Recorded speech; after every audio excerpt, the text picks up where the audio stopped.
Good afternoon, Tansei Aneen. Welcome to APTN InFocus. I'm Darrell Stranger. Today, we're putting activism among young Indigenous people in focus, from organizing rallies and walks to creating platforms for Indigenous people to speak their mind. We have a jam-packed show for you today. There's so much to talk about, so why don't we just get right into it? Our first guest joining us this afternoon is Chevi Rabbit. Rabbit is a Cree trans person living in Edmonton who has been an advocate for Indigenous issues and the LGBTQ plus community. And before we speak to Chevi, here is Chris Stewart with a little bit about her. When people started being hateful, I thought, well, it's not me. There's nothing wrong with me. I know I'm loved. I'm a good person. I do good things. A decade ago, Chevi Rabbit was a victim of a hate crime. She was assaulted and robbed. It left her traumatized. She decided to try to stop violence towards the LGBTQ plus community, and she created the Hate to Hope rally. The rally attracts hundreds each year to promote peace instead of hate. Chevi Rabbit became a needed voice. I became an advocate here in the city when I got gay bashed, and I never thought I would become an advocate. I never thought I'd have to use my voice to help others, and not only that, help entire communities. So I think it's been an interesting journey, a healing process, a self-discovery, all intertwined into one. She says many people over the years have told her she has helped them in difficult times. I would say a lot of men and a lot of LGBT men, no matter their cultural background or ethnicity, I would say a lot of men in the city and a lot of men in the province who are closeted because they're too scared to come out. It's not safe yet for them. And I would say a lot of trans folks have come and advocating. I think a lot of trans folks, despite whether you're Indigenous or not, need people to speak on their behalf. I see it on Facebook earlier. Rabbit says it's been an honor representing people. Have a rally. She meets with local and provincial governments to offer a path forward for the LGBTQ plus community and the Indigenous community. To advocate for people who are marginalized, people without a voice, people who are struggling, because I can say from a bird's eye view, looking in, the entire LGBTQ from an Indigenous lens is going through active trauma. There's a lot of work that needs to be done. So I think the work that I'm doing is really meaningful and impactful. In 2017, she was recognized in Avenue Edmonton magazine as a top 40 under 40 in the city. Rabbit also co-created the Walk a Mile in a Ribbon Skirt event in 2020. The event brings awareness of the importance and cultural significance of the ribbon skirt. She now works as a reporter for the Alberta Native News and says being an advocate has been fulfilling, and it's also been challenging. So I think it's scary at times because you don't want to let people down, because you can see a lot of people who need help. You can see whole families who are learning inclusivity, they're learning pronouns, they're learning to give dignity and space to people who otherwise would be a pariah. Chris Stewart, APTN National News, Edmonton. Well, Chevi is here now. Chevi, it is an absolute pleasure to be able to speak with you today. Thank you so much for taking a few minutes for us. Awesome, thank you for having me. Well, I just wanted to ask this first question. Now, I know you're always busy, you're always working on something. So what are some of the things you're currently working on or trying to work towards in terms of making some changes for the better? Right now I'm on a Native Women's Association of Canada for the External Housing Committee for LGBTQ folks and the Pan-Canada Women's Housing Committee. I've sat on the committee for 3 years. So currently I'm working on housing, trying to find safe, affordable, and inclusive housing, working with CMHC, Housing Advocate through these organizations and making recommendations. So housing is a big part of my advocacy right now, because I believe you can't have a life without a house. You can't build your life without a home. And the second thing I'm working on right now is Hate to Hope. It's on its 12th year. It's going to be happening next month in Edmonton at City Hall on November 25th. And this weekend we have Walk a Mile in a Ribbon Skirt. Walk a Mile in a Ribbon Skirt. It's the 4th year, and it's with Lena Huel, emceeing, and in partnership with the City of Edmonton. Well, you just mentioned a couple of the initiatives there that are coming up here. I mean, what do those initiatives mean to you, to you personally? What do these mean to you? Well, I think for housing is a huge issue because there's so much housing discrimination for Indigenous people, and especially for marginalized transgender women and gender diverse folks. Often the housing is unsafe, and we need to like provide housing for the LGBTQ community. And for the Walk a Mile and a Ribbon Skirt, it's all about creating a safe and inclusive space for the LGBTQ community. We're looking for a place to heal. We're looking for inclusivity. So yeah, it's all about creating those safe spaces and that are inclusive. Well, and Chevi, when did you realize that you wanted to use your voice to speak out on matters that were important to you and Indigenous people, or is this something you've just always had and always done? Is speak out? Well, I grew up with change makers. A lot of my family's in politics, advocating for the government with different initiatives. And my grandma, Sarah Shug, she advocated for all children and child and youth care now here in Alberta. So I grew up with these influential people who were change makers for our community in Alberta. So I naturally, they inspired me growing up. And then I never really thought I would become an advocate. It all happened when I got assaulted at the University of Alberta in my 4th year. And from there, I started raising awareness and using my voice to help many people, because I realized a lot of people suffer in silence. And I figured I'll do my role as an advocate and create a safe environment for people like myself so that they can live, work, and dream in Alberta and Canada, because we all deserve that. Mm-hmm. And what's it like for you, Chevi, to be looked upon and then looked up to from a lot of different people from all walks of life? What's that like for you to be looked at as an advocate and as somebody to look up to? Well, I'm really proud. Well, it's a good question, actually. I never really thought about it because I'm so busy working. I'm always on a different initiative. There's so much work to be done. I partner with so many different organizations and politicians and other change makers. I don't really have time to think about it, but I think it's an honor. And it doesn't really do anything because the work has to get done. We all, there's so much work in human rights and social justice that we all need to do our part. And a lot of the initiatives that I've been doing, I create space for new advocates. And so over the last 12 years, I've had a lot of advocates who wanted to use their voice, and I often provided those platforms for up and coming advocates to use their voice as well. So, yeah. Mm-hmm. Well, people might look up to you for support and guidance, but who do you look towards, for support and guidance in your fight? Well, I think all the women in my life, my mother, my grandma, my gokam, and all my aunties, basically the home fires. They do the thankless jobs. They raise our families, they raise the community.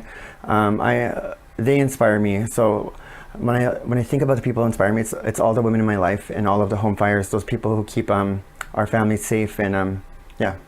And Chevi, what keeps you going and keeps you, creating these initiatives and these walks and rallies and participating in all these different things? What keeps you going, over the years? I can't imagine it's easy to keep, sort of doing this kind of work, but what keeps you at it and keeps you going? I think recognizing and there needs to be more. Good question. Right now I'm really a little tired. I've been working a lot. I just got back from Ottawa a few days ago, so a little tired and writing a lot. So, but what keeps me going is when I look at my nieces and my nephews and my gender diverse relatives, and I look at them, and I don't want them to go to school, go to U of A and get assaulted. I want to know I did my part to try make the world a different place, more safe and inclusive, so that when they go out and they go to school, work, they don't get assaulted, they don't get discriminated against. So I feel like what keeps me going is I look at my kinship, I look at them growing, and I do that for them. So everything I've been doing, I look at them as inspiration, because I really want them to self-actualize and aspire to be whatever they want to be and not worry about their safety. Because right now, when I was going to school, my education got disrupted, and yes, I turned a negative situation into something positive, but I want them to focus on their gifts, on their talents, on their education, not worry about safety. Mm-hmm. And Chevi, have you seen a shift maybe or a rise or change in how young Indigenous people are also speaking out more? Have you seen that since you've started to do this a bit more? Yeah, I think like often I had to be my own advocate growing up too. I feel like there's a lot. I spent 12 years talking to so many schools, conferences, and telling people to speak up and use their voice, and providing these platforms like Hate to Hope, Walk a Mile, and partnering with different initiatives, and telling people to use their voice, because we all can be an advocate, and we all can advocate for a better world. Yeah. Well, just with that, how can somebody go about, maybe, they feel strongly about, a certain initiative, or they want to speak out or speak up. How would they go about doing that? Do you have any advice for them? I think everybody should speak up for themselves, and also be an advocate in sisterhood and community. We all need to become an advocate, but it's unfortunate that we don't live in a society that doesn't require us to be an advocate, because society right now it isn't inclusive. It's lots of window dressing, so we have so much work to do. So in the meantime, we're building advocates through these initiatives and through the work that I'm doing, and encouraging people to use their voice and speak up for good, because we have to be the example. And I think us as Indigenous people are really great for becoming change makers, and a lot of the work that we do changes Canada, and I think we're brilliant. Mm-hmm. No, certainly everyone is brilliant, Chevi. We're gonna have to leave it there, but thank you so much for coming on and sharing a bit of insight and a bit of your story with us today. We really do appreciate it, so thank you so much. Awesome, thank you. All right, we do have to step aside for a moment. We still have plenty more In Focus to come. Stay with us. Do you have a question or comment? Send your thoughts to infocus@aptn.ca. Share your voice with APTN In Focus on your favorite social media, and watch live on APTN News, YouTube, and TikTok.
Welcome back to APTN in Focus. Our next guest joining us here is Michael Redhead Champagne. He is a community leader from Winnipeg's North End and is constantly working towards building a more compassionate and welcoming world. And he joins us now.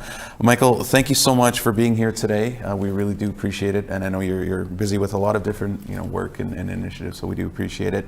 This show's all about young Indigenous people becoming the faces and voices of activism, and more are starting to come, which is great to see. How important is that there are young Indigenous people that are starting to use their voice and start to do the work that some of their predecessors were doing? How important is that? I think it's essential that Indigenous young people take up the mantles that our former generations have fought for.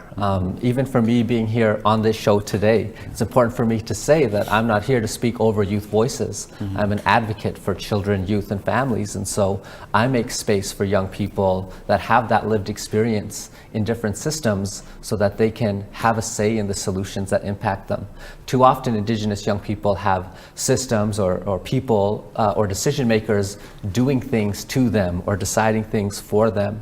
And so I've been working really hard over the years to develop models, strategies, and tips and tricks so that we can empower Indigenous young people to participate in some of these systems that have historically harmed them, their communities, or their families, and give them the tools that they need to be able to lean into their teachings and their culture so that the Indigenous knowledge and science in all of our histories and backgrounds can help inform the way that we move forward in a good way. Yeah, well, that's really well said. And I mean, just how did you get your start? Was there like a certain point, something happened, or have you just always been sort of speaking out and sort of sharing your mind? It's been a long time for me. I've been speaking out since I was probably 10 years old. And I think a lot of our listeners and Indigenous young people know the moment when you're sitting and there's a big group of people that are all maybe listening to somebody talk, and then somebody starts saying something that you disagree with, or maybe it's something that you're offended by, or it feels disrespectful to you. And what do you do when you're a kid? You put your hand up. And so from the time I was 10 years old and I first put my hand up and I said, I don't think that this is kind, I don't think this is respectful, let's do what we can to take care of everybody. I've been on this trajectory of trying to be a helper. And in our language, in Swampy Cree and dialect, in Innu, we say Oshkabewis. It's that helper. Well, speaking of the Swampy Cree, we just talked off camera, and there's you're trying to do a really great initiative with trying to bring Swampy Cree to some of the youth in schools. Can you talk a little bit about that work? Yeah, I've found that learning my language and learning my culture has been essential for me in understanding who I am. And so teachings and phrases like Minopomatsuin, which means the good life, or teachings like Wakotuin, which talks about the law of kinship, inform me in the work that I'm doing. I often say, especially when I'm working in non-Indigenous systems, I'm not working towards reconciliation, I'm working towards Minopomatsuin and the good life for everybody. Because for me in Minopomatsuin, we don't have to break our hearts as Indigenous people in front of non-Indigenous people just to say that we're human beings.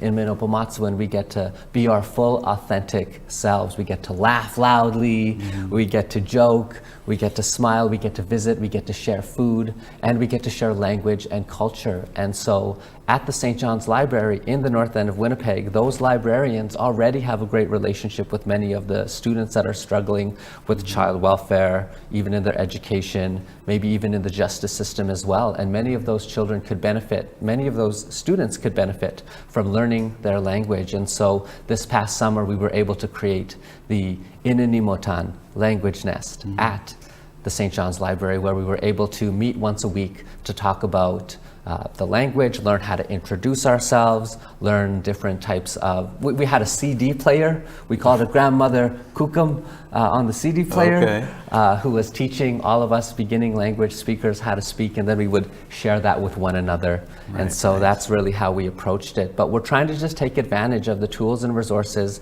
that our knowledge keepers left for us and try to use that knowledge to live a good life. Well, that's certainly a great initiative there, so props to you on that, and the whole team, I imagine, that's working on that as well. But I mean, you're out in the community constantly, you're boots on the ground type of work a lot as well.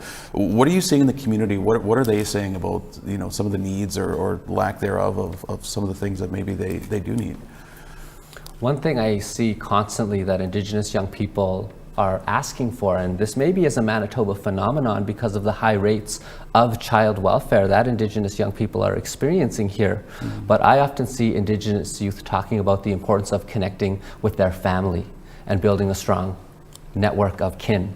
And we've even heard it already on this show about how important kinship is. And I think that that's the number one thing I'm seeing from Indigenous young people, saying that they want strong families, they want to be able to take care of their relatives, but they also want to be taken care of as relatives too, because too often, as we mentioned, systems don't ask young people what they want. And so my hope in the work that I do is that I can empower Indigenous youth to speak up in those places and be a helper in those moments where maybe they're uncertain about what to say and they maybe just need a bit more encouragement. Or sometimes what they need is a little bit of system knowledge. This is how the system operates, and all you have to do is be yourself, share your suggestion, and then there are a lot of helpers out there that want to empower Indigenous youth that will figure out the details later, but what we need from the Indigenous young people is their energy, their spirit, and their heart. Well, how can, Indigenous youth get out there more and speak up more if, like you said, they maybe don't know how the system works, or how can they start to use their voice and become, advocates themselves? I think one thing that is important for all young people is to be able to identify what your skill sets are. A lot of young people will talk negatively of themselves and they'll think, I'm not good at things. And so a big part of the work I do is trying to motivate and encourage young people to identify and understand what gifts they carry. And when you are able to identify and be honest about the gifts that you carry, not only are you going to be able to practice those gifts on a regular basis that will improve your mental health and your confidence, but it also will skill you up to the point where you're now able to share that gift in a constructive way. At one point, I was the kid who talked too much. Now it's my job to be a public speaker. And so I want to encourage those kids out there that maybe they're a little too much. Maybe they talk too much like I did. Maybe they got too much energy, just too much.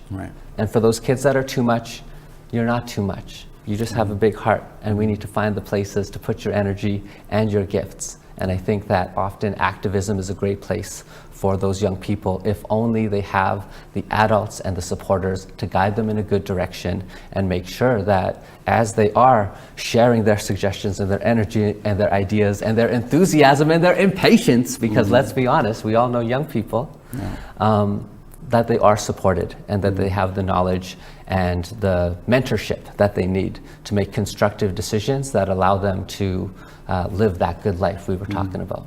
Right. Really well said again, Michael. And just so with that, I mean, have you seen more Indigenous youth and Indigenous young people speaking out? Like, have you seen more and more, activists, I guess, or young activists coming out and speaking out over the years? I mean, I know there wasn't a ton, say a few years ago, but I think I've seen more. Like, have you seen more, especially around the Winnipeg area? Well, I think what we're really seeing now is Indigenous young people are applying their leadership skills in many different sectors. And so, yes, we are seeing a lot of Indigenous youth that are leaders in activism, but we're also seeing Indigenous young people that are leaders in culture, in dancing, in singing, but also in non-Indigenous systems as well. So we're seeing Indigenous youth that are pushing at the forefront to improve healthcare for young people. We're seeing Indigenous youth that are pushing so that parents are supported when they're working to bring the children home in child welfare, and that young people that are aging out of CFS and often struggle with homelessness or housing insecurity have the resources and supports that they need. So I'm really encouraged by the depth of Indigenous youth leadership that I'm seeing across Canada right now, because it's not just activism, it's in media, and many other places as well. Yeah, that's a really good point. I'm glad you brought that up, because it isn't just speaking. It can be, like you said, in some of those non-Indigenous areas as well. And I know you have a children's book. I wanted to touch on this children's book you have coming out. Are you able to share with us a bit of this book that you have? It's supposed to be released in the new year, right? Without giving away too much, are you able to share with us what this project of yours is? Yes, so the book that's coming out is called We Need Everyone, and it's for kids 2 to 6 years old. It's illustrated by Tiff Bartel and published by Highwater Press. It's coming out January 30th, just in time for I Love to Read Month. Pre-orders are available now. But what this book does is it accomplishes two things. First, it provides an instruction manual to kids to be able to identify what their gift is. The second thing it does is it celebrates the multitude of gifts and helpers that we have in our communities, whether you're an athlete, an artist, or even a gamer. You're in the book to make sure that your gift is being celebrated. And so that's exactly what We Need Everyone is hoping to accomplish. And not only do I want to share this as my first kids book that helps to empower young people to find their gifts, I want to make sure that this book can get into the hands of kids and families that are struggling with their mental health or access to resources in isolated, rural, and remote communities as well, so that those families and those communities that are struggling and feel alone in mental health crises or dealing with suicide are able to have additional resources that are age appropriate for kids, so that we can really send that strong message to the children in First Nations, Métis, Inuit communities across Canada, but everywhere across Canada, that we really do need everyone. Well, I know I, for one, am looking forward to this book, and I'm sure a lot of other people are. But Michael, just before we let you go, given everything we've talked about and some of the things that you've seen, where do you sort of see young Indigenous people and young people as a whole, I suppose, going with, being leaders in all of these different fields and being activists and speaking up? Where do you see all this going, or where do you maybe hope to see it go in the future here? Well, I talk a lot about the importance of revolution. And when I say revolution, what I'm talking about is eliminating whole systems and replacing them with entirely new systems that are based on love, equity, and justice. And so what I see from young people today is an impatience and an unwillingness to accept the status quo. And that makes me have a lot of hope that we are going to eliminate some of these harmful systems that separate families and hurt children. And we are going to see beautiful Indigenous leadership that is compassionate and generous and human and laughs and shares and is connected to their heart, but also makes constructive choices with their mind that are collaborative in nature and welcome all of the different perspectives that are sitting at the table to contribute to that solution. So I really see whole systems being eliminated in the coming years, and the buildup of brand new ones from Indigenous young people that are listening to the knowledge and wisdom from our ancestors. Yeah, that would be something, wouldn't it? Michael, really well said once again, as most things are with you. So we'll have to leave it there, but thank you again so much, Miigwech, to you for coming on and sharing a bit of insight, bit of knowledge. We certainly appreciate your time, as I'm sure our audience does. So thank you so much. Appreciate. All right, it is time now that we step aside for our final break. Still a couple more interviews still to come. Stick around.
Welcome back to APTN in Focus. Let's just jump right ahead to our next guest now.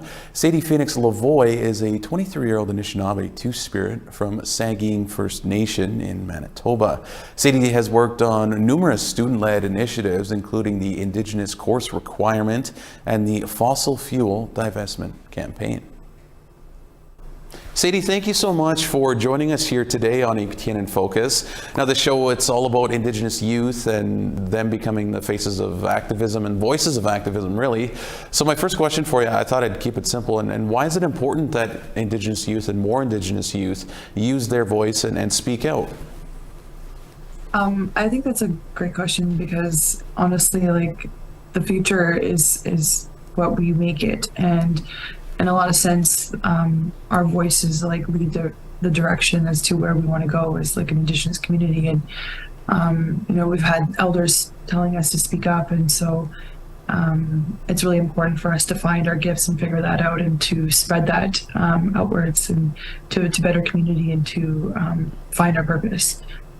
Now, you've done a continue. No, go ahead. Well, I was just going to say, you've done a lot of really great work over the years, and like, when did you realize you wanted to use your voice to speak out, or is speaking out sort of something you've always done? Yeah, I think it was in my first or second year of university at the University of Winnipeg. I took Indigenous Studies, and during that time was when the start of Idle No More had happened. And it was during those round dances at the mall that like I was surrounded by our people, and we were drumming and singing and holding hands, that I was just like so moved and said that, you know, this is something where this is where I belong. This is something I want to do, and this is something I want to reclaim and learn about. And while I was in university, I was learning about colonialism and genocide in residential schools, and I was obviously very angry, and I didn't know how to channel that anger, and you know, activism and organizing and educating was my way of, you know, channeling that into something positive, something that was bringing change and bringing inspiration to other people, and made me feel good about the work that I was doing.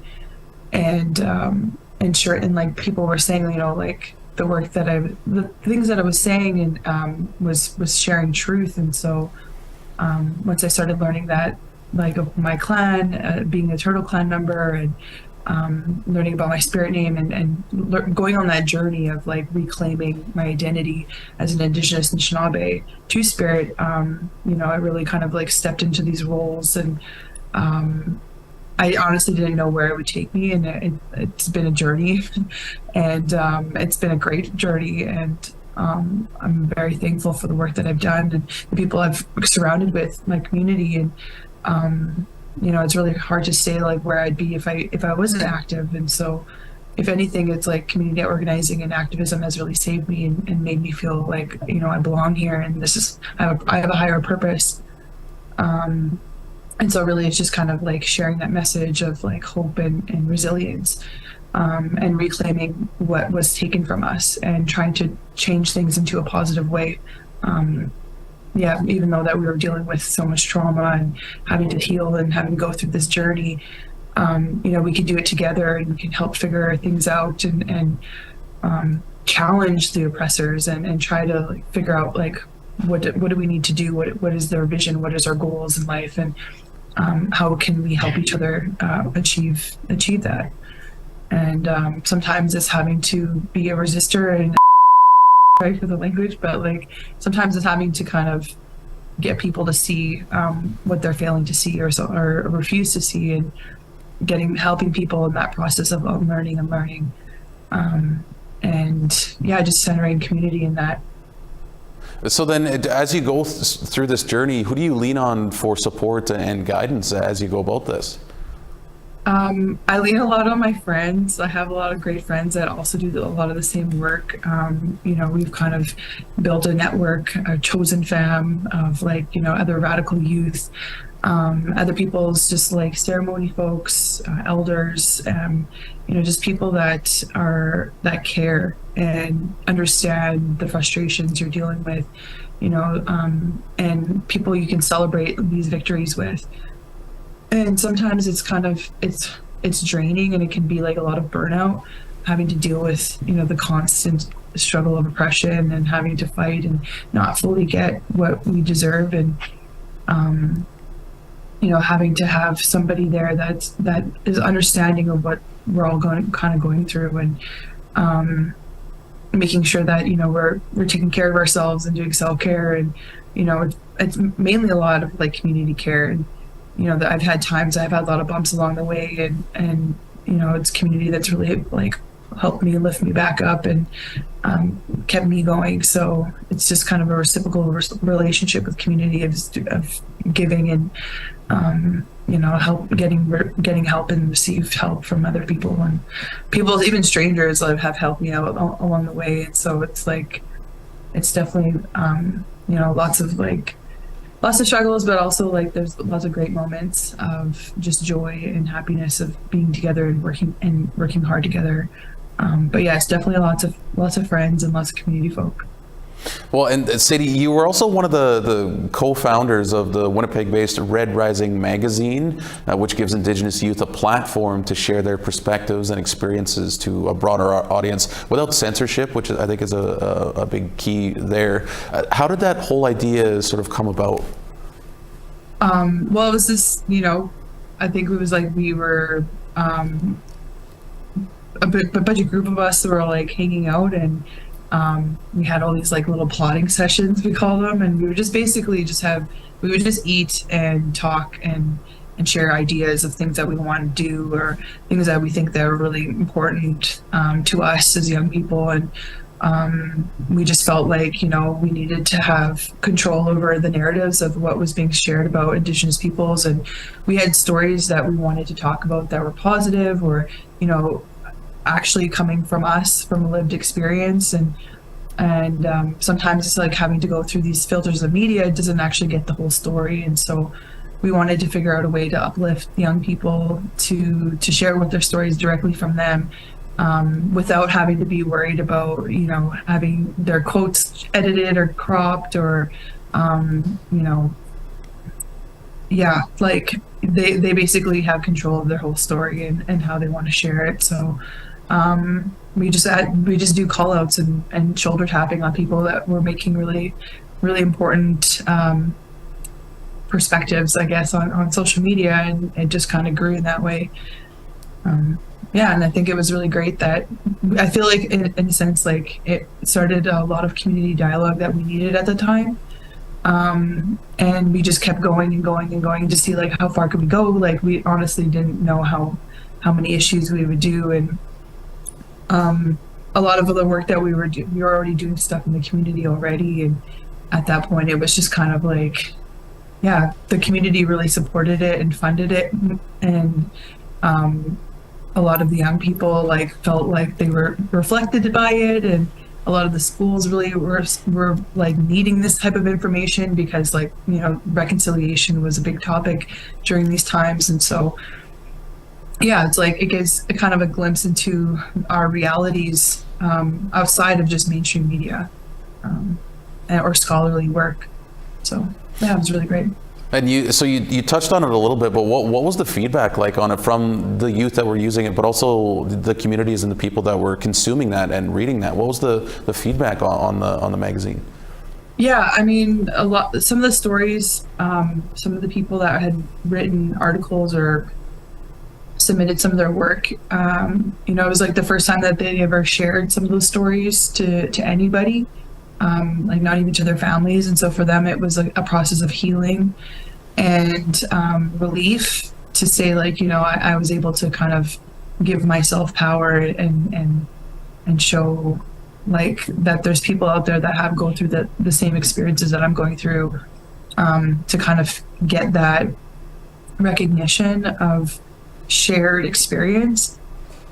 And then at the same time, it was like, young people feeling like, they can be published, that they can put their work next to somebody who's a featured writer and author who's been published many times. So it was like, just like being able to show them that, it's possible, you can do this, and your voice matters.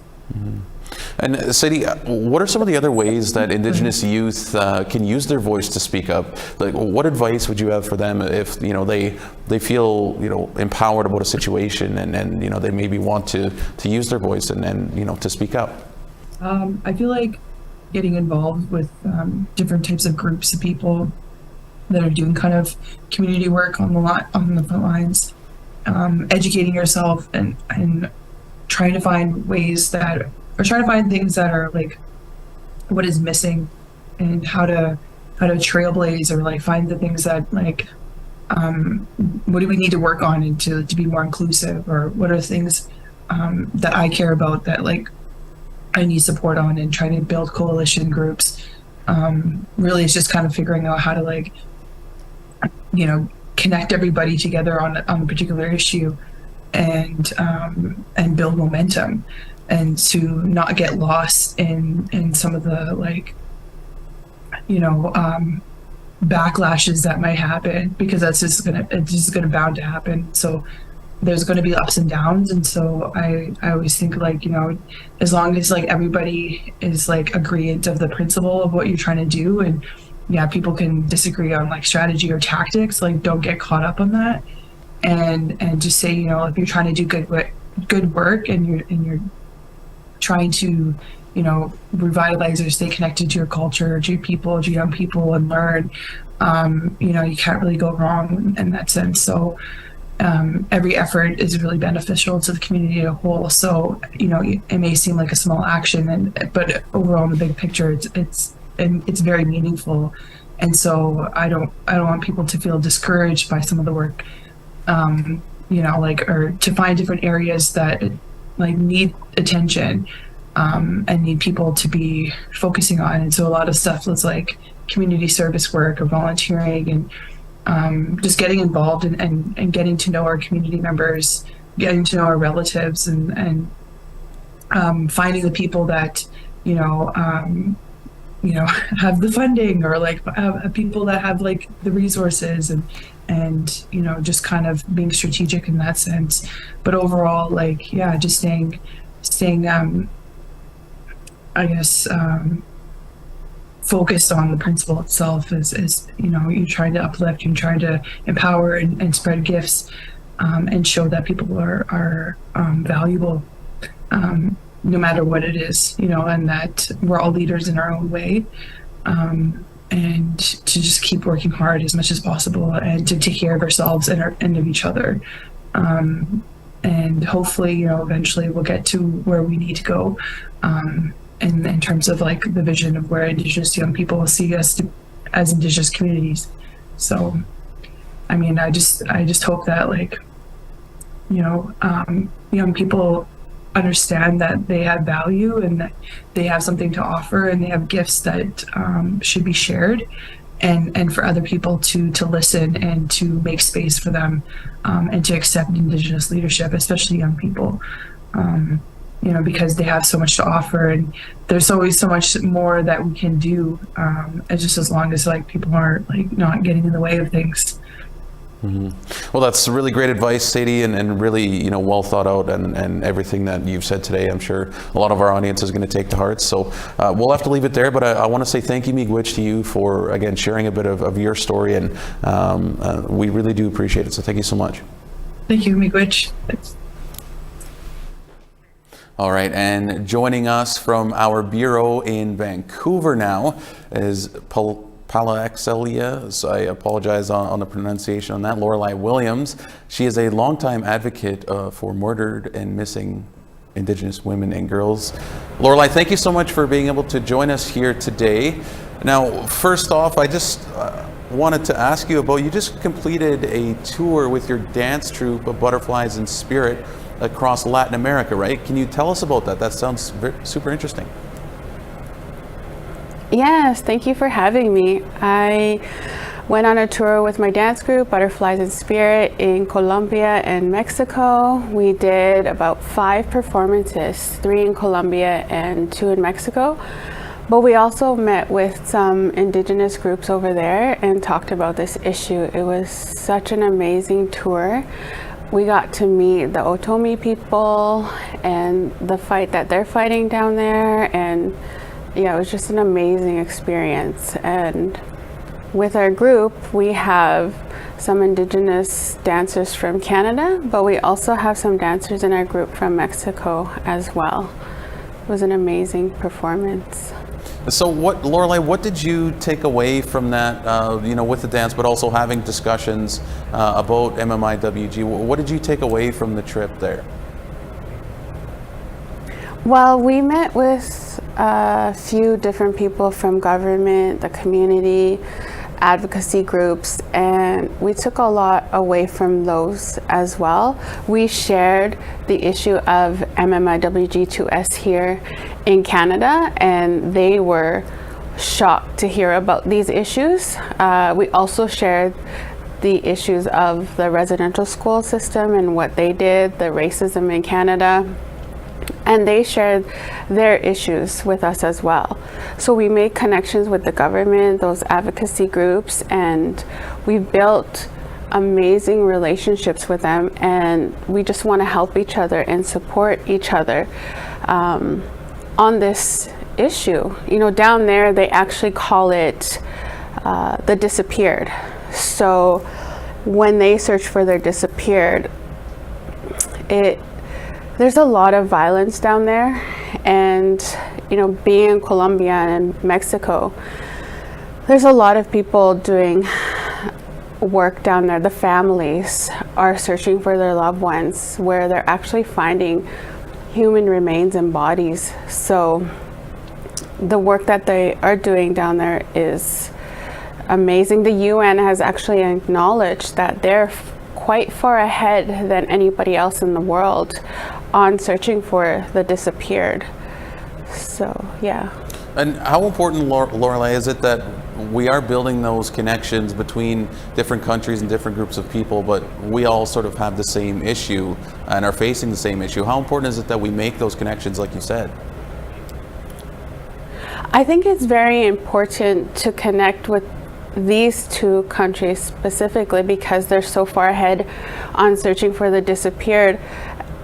I've been going back and forth to Mexico quite a bit to search for the disappeared, and I've gained so much experience down there that I would never gain up here.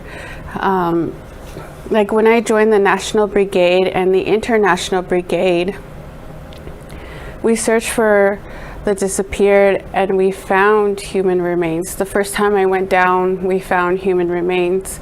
The second time I went down, we found human remains and one body. The third time that I went down, we found, I think it was 4 to 6 bodies. And I had never experienced anything like that before. And, 2 bodies were being pulled out of one grave, I guess you could say, one area of dirt. And, on these journeys, I've been able to use them searching for missing and murdered Indigenous women up here in Canada. There's one example where we were on a truck in Mexico. We were climbing the mountains. We climbed one mountain and then we were climbing a second mountain. And then all of a sudden there was coyotes running up the side of the mountain, and they started to jump out and chase after the coyotes. And I was like, what are they doing? And the reason why they did that was because they can find remains in the coyote dens. So when coyotes find bodies, they'll drag them to the dens. So I was able to use that experience up here in Canada when Chelsea Portman was found. The police were saying that some animals might have taken pieces of her. So I was able to share with them, well, if you're saying that, there's parks nearby with coyotes, and I know that this is what they do. So with those experiences down there, I have lots of experience down there that has helped me in the searches here. Even with the landfill, I have a meeting tonight actually with some people from the brigade to share their experience with me of searching a landfill, because I'm actually going to Winnipeg, and I'm going to join them at the landfill. So I want to be able to share that experience or that information with them at the landfill. Well, Lorelei, you know, you've been a longtime advocate for missing and murdered women and girls. How did you first start, or when maybe did you first start as an activist for MMIWG? It started back in 2012. It just fell on my lap. Well, I guess it really started before I was born. I feel like I was born into this with my missing aunt, not realizing it. You know, my aunt was missing and I grew up with my family around me missing my aunt. And then, you know, my cousin went missing in 1996, and then I was exposed to it again there. But I became an advocate during the Wally Opal inquiry. I was sitting in the inquiry and hearing all the stories and hearing all the lawyers and judges and the police, and I just felt like they weren't really getting the issue. I felt like they didn't care about this issue, and I wanted to get their attention. Even though our lawyers were doing a lot of work in there, I just felt like I needed to get their attention. And then I started a dance group called Butterflies in Spirit, and we blocked the streets off. The community helped us block the streets off, and we did our performance. And it wasn't just a regular dance. We actually sent a message. One of our signature moves is us laying on the ground and being covered by a sheet, which sends a message. So you have it looked like a bunch of dead bodies in the middle of a busy intersection downtown Vancouver in front of the Wally Opal inquiry. And we sent a message that way. It was supposed to be a one-time thing, but we started to get asked to perform at all of these other places, conferences across Canada, events, and that was back on April 30th, 2012. Wow. And you know, we just finished a Latin American tour, so we started getting invited to other countries. We've done performances in the US, Colombia, Mexico. We've been back and forth to Mexico quite a bit. But not only that, we're not just a dance group anymore. We actually support families on searches, candlelight vigils, rallies, and we actually support families when they meet with the police and media. And so we've kind of evolved, and you know, doing searches in Mexico now as well. So. And Lorelei, Yeah. if you could sum up in just a few sentences, any words of advice about what women and girls can do to maybe safeguard themselves from danger? I feel like I'm always taking self-defense courses. I'm always staying up to date on tips of how to stay safe, but also staying connected to my community. You know, I like, one thing I do is I share my Uber rides with somebody whenever I take an Uber. And this is something that they do in Colombia as well. Mm-hmm. You know, this is something that needs to be done. Me and my butterflies, we always share where we're going, what we're doing, or with my partner as well. I always share my Uber rides with my partner. And I just discovered on Uber that you can actually press a button and the phone will record. If you feel like you're in danger, the phone will call the Uber people and it will actually start recording. There's an option. I didn't even know it was there. It's the blue shield button on the Uber app. Yeah. So Yeah. So I just keep up to date. I work with the police. I hold them accountable, so I kind of know what's going on out there. But I always have just people around me, and I make sure that everybody knows where I am. And I always have to keep myself safe. You know, Yeah, that's a really good thing and a really good feature that you just brought up with the Uber thing there. Lorelei, I wish we had more time, but unfortunately, you know, that's how it goes with live TV sometimes. But I do want to say thank you, Miigwech, to you for coming on and being able to speak with us for a little bit today and share a bit of what you do and, you know, the work that you do with all of this. So thank you so much. Yes, thank you for having me. All right, that is all we have for you this afternoon on APTN in Focus. Today's episode will be available as a podcast. You can listen and subscribe on aptnnews.ca/podcasts, or you can find us on your favorite player.